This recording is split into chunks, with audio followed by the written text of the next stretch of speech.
Yo, what's going on, everybody out there? It's Popular Stranger, and we're back today with another 32-team ranked gameplay.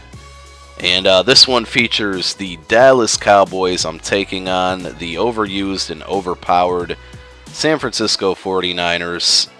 And there's a couple crazy plays that my opponent gets away with that just proves my point. I'm sure a lot of you would agree with me that the 49ers are definitely overpowered in this game. Not to take anything away from them in real life, because they are a really good team and, are obviously going to probably be around for a while, given the young talent that they have, especially on defense, and then with Colin Kaepernick making the crazy plays that he was doing last year. Here's one of the stupid, retarded plays that I got scored on, but there's another one that's going to happen later on in the gameplay. Anyways, I hope you guys enjoy it. I'll be hitting you with a lot of these 32-team ranked challenge gameplays within the next couple weeks. Getting down to crunch time, I'm trying my hardest not to let you guys down again. You know, we didn't finish this series in Madden 12, and I really thought I'd had enough time to finish it in this year's game, but I think I'm only halfway through, and we have like a month and some change until the next Madden comes out. So I'm going to be hitting you with a lot of these gameplays, like I said. So in this video, though, I wanted to talk about something that it happened over the weekend. And if you follow me on Twitter, you'll probably have seen me tweeting about this, a few tweets about it. But just, craziness that happened. Basically, Sunday morning, police in Syracuse found a body of a 33-year-old man who had been shot multiple times, basically in a house with children in the house as well. And I happen to know the person who got shot. I went to high school with him. We weren't great friends or anything, but if we saw each other, out and about, we would say hi. And we went to, I don't know if I already said this, we went to high school together. He also ran track. He did field events. I ran track in high school. I don't know if I ever shared that with you. But we were both on the same track team, and, we all had, multiple friends. Syracuse isn't the biggest city, so when you go to high school with somebody and you live in Syracuse still and they live in Syracuse, you're bound to bump into each other. And so the crazy part of this story, at least for my end, and I'll actually tell you guys a story, and I'll link it down in the description below to the website Syracuse.com that has the story, so you can kind of read all the details on it. I'll try to explain as much as I've read about it and understood about it. But Corey Hill was his name, and he's a really nice guy. He was giving a coworker a ride home after, being out Saturday night. So this happened really technically Sunday morning, but we'll still refer to it as Saturday night. And he was giving a coworker a ride home, that happened to be a female. And he was giving this girl a ride home because she had a crazy, I think, husband. I think she was still married to this guy, but they weren't really together, if you understand what I mean. And she was getting threats from him and was just really scared. So Corey gave her a ride home just to make sure, she got home safely. And this, again, is mostly from what I read in the papers. And I actually have a coworker who knew both Corey from working with him and the girl from working with her, because they all worked together at one point.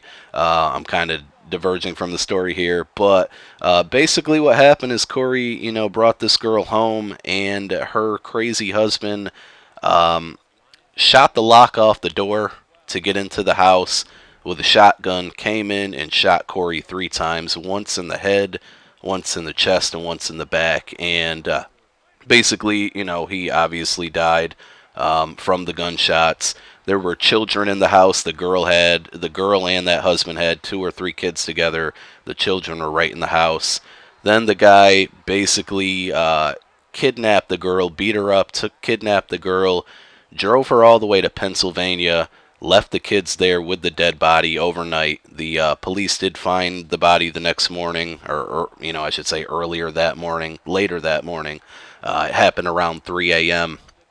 And eventually, I guess the husband who kidnapped the wife let her go, gave her the keys to whatever car they used to kidnap her in, and she drove back to Syracuse, went straight to the hospital because she had been beaten up so bad. And apparently the guy took a bus back to Syracuse and turned himself in. He would later this week, or here's a stupid play, another stupid play by the 49ers. Anyway, he actually pled not guilty, which I just think is hysterical because it's pretty obviously he is. I wasn't there, but we're pretty sure that it was him that did it. Anyway, he pleaded not guilty, and they denied bail on that, obviously. So, that's a story. There's more details. Again, I'll link it in the description. But the crazy part for me was that me and my fiance went out to downtown Syracuse Saturday night. Clubs in Syracuse normally close at 2 a.m. And we were walking back to our car at 2 a.m. and I bumped into Corey that same morning, or I guess, yeah, morning you could call it, just a couple hours before he was murdered. And it just, when I read the news and thought about how I had just saw him, less than a day ago, it just really struck me. And me and my fiance talked about it for a while, guys. It's crazy. You never know what can happen in life. You never know how short life can be.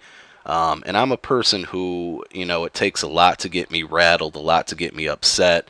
But just don't take life for granted, guys. If you're ever arguing with somebody over something really stupid, if you ever, I think a lot of you guys are probably younger who watch my videos. If you ever, your parents really get on your nerves, I understand that people are going to piss you off, that you have the right to be mad at people. But, you just never know when life is going to end, and it can happen, at any moment. And so I just leave you with that. And also, just 2 days ago, it was about 4 years ago, in 2 days, another girl I went to high school with basically was walking her nephew at a park, and she tripped on a rock and bumped her head and died at the age of, I believe, 24. And just a freak accident, but you just never know. So don't take life for granted.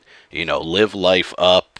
Don't ever wish that a certain event would come soon, because that means you're just wishing for days to pass by. So let's not wish for Madden 25 to get here, and let's just live every day that we have now to the fullest. Peace, guys. I'm out.